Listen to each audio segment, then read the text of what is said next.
Did you know that America's total credit card debt surpassed over $1 trillion in 2023? Or that credit card balances have experienced 7 consecutive quarters of year after year growth? In 2023, credit card balances saw the most significant increase amongst all debt types, including auto loans, mortgages, and student loans. Let's take a look at the raw data just to see how our fellow Americans are doing with all of their credit cards and how they're managing it. Section 1, the ascent of debt.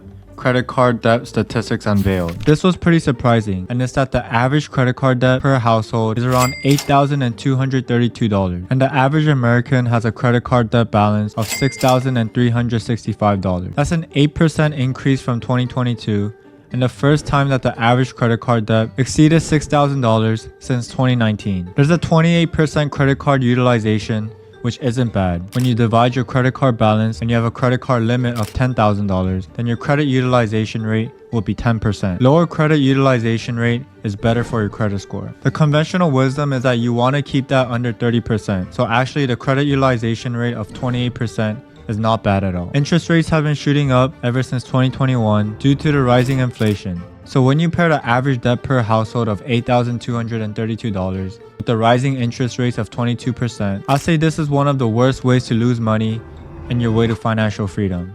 I mean, 22% of $8,000 is compounding your debt so rapidly that it'd be very hard unless you increase your income to pay off your debt.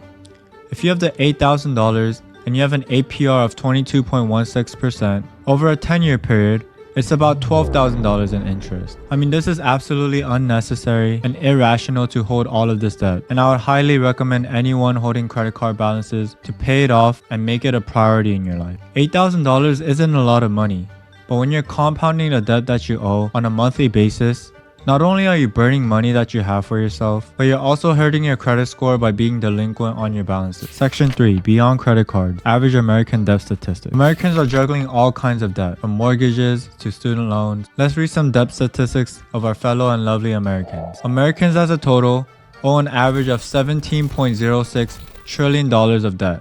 Let me say that again. $17.06 trillion in consumer debt. This is an insane number. And it's a number that's actually hard to wrap around in your head. Let's take a look at the $17 trillion of debt into averages so that it's easier to digest. Here's how the debt breaks down for the average American. For the average household debt in 2023, it turned out to be $101,915. While this number may seem staggering, it's an average number where some households hold more and some hold less. As of the third quarter of 2022, Generation X and Millennials carry the most amount of debt compared to the other generations. As of studies for debt between genders, the amount owed by the average American differs when comparing the men versus the women. Take a guess, which gender do you think holds more debt? In general, American women seem to hold less debt than the average American man. Women carried an average total of $85,169, while men carried an average total of $103,702. Go women. In terms of student debt, the average student loan debt taken in 2023 is $37,338 in federal student loans and $54,921 in private student loans. Federal student loans come with a variety of borrower protection, such as access to federal deferment, along with income-driven repayment plans and student loan forgiveness programs. Private student loans, on the other hand, are inflexible when it comes to repayment plans. However, with an excellent credit score, you may be able to qualify compared to the standardized rates on the federal loan. For personal debt, the average personal loan debt per consumer was $8,255. Because inflation was raising the cost of living at this time, more Americans seem to be turning towards credit cards and other forms of debt, such as personal loans, to make ends meet, which likely contributed to an increase. As of the third quarter of 2022, mortgage loan balances were $236,443 according to Experian. While mortgage debt makes up the majority of the average American consumer debt, this is debt that's actually considered good, especially by creditors. This is partially because when you're paying down your mortgage debt, you're also building equity in your home, which in turn increases your net worth. Creditors also see home ownership as a sign of financial stability. But keep in mind that a mortgage is still secured to your home, and if you start missing payments to your home, well, you may risk losing it. So while mortgage debt is considered good debt, you should never miss a payment on your house and make sure that your payments comfortably fit your budget. As for auto loan debt, the average auto loan debt per consumer was $22,162. This was a 7.7% increase from 2021, and it was most likely caused by the increase in car prices along with the increase in inflation, as well as rising interest rates and ongoing inventory shortages. While auto loans are also a form of secured debt, they don't offer the same kind of financial benefit as a mortgage. This is mainly because cars continue to depreciate in value, while real estate and houses continue to appreciate over time. There are also other kinds of debt that the average American seems to be holding, such as medical debt. The 2022 KFF report showed that nearly 9%, about 23 million people, own medical debt. Out of the 11 million people have balances over $2,000 and 3 million owed over $3,000. Interesting to see how our country has trillions of dollars in debt, and then also seeing the average American debt at record numbers as well. What do you think? Will we eventually fail as a society and economy because of our debt problems? I mean, what happens when nobody can buy the country's debt? Do we turn into the Rome 2.0, once a great civilization, but now in ruins because of our fiscal management? Does it even matter? Because we all die anyway. Section 4. Strategies for tackling credit card debt. Without getting too metaphysical here, let's roll it back to the surface a little.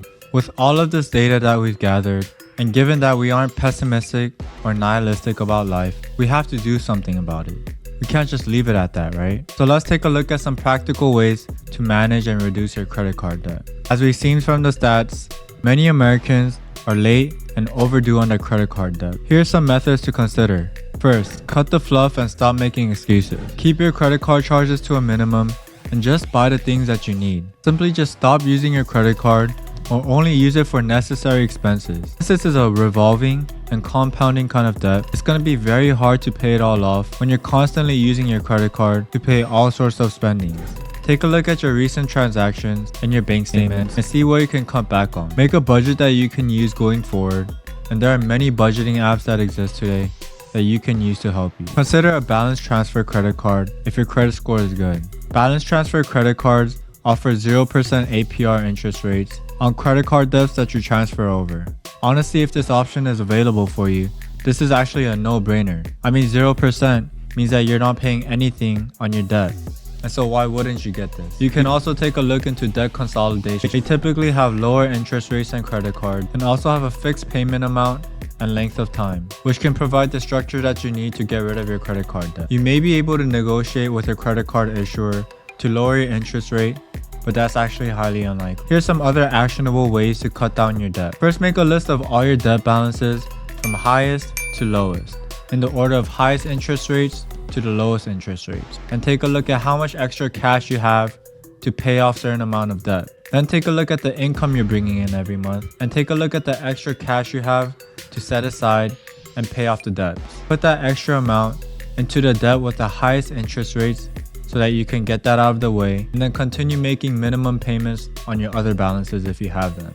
Keep on continuing this until the debts with the highest interest rates are all eventually paid off, and then eventually when all of your credit card balances and debts are paid off. I mean, all in all, you need to be thinking about this and prioritizing this in your life. The reason why people have all of this debt piling up is because they don't look at it, they don't think about it, they think that somehow it's just gonna grow some legs and run away from them, and that's why they have poor money management skills. Until your debt is paid off, you shouldn't be sleeping right at night, because you know that your house is at risk, your children's life is at risk, your spouse's life is at risk, your car's at risk, everything's at risk. You're burning money at a compounding rate of 22%. You're burning all of the hard-earned money that you've been working for all of these months and years, when you could just simply focus on a couple months or a couple years and paying it off and be free for life from it. Anyways, there you have it. That's the current state of affairs with our lovely Americans and how they're managing their credit card debts. Let me know your thoughts and comments down below, and I'll see you till next time.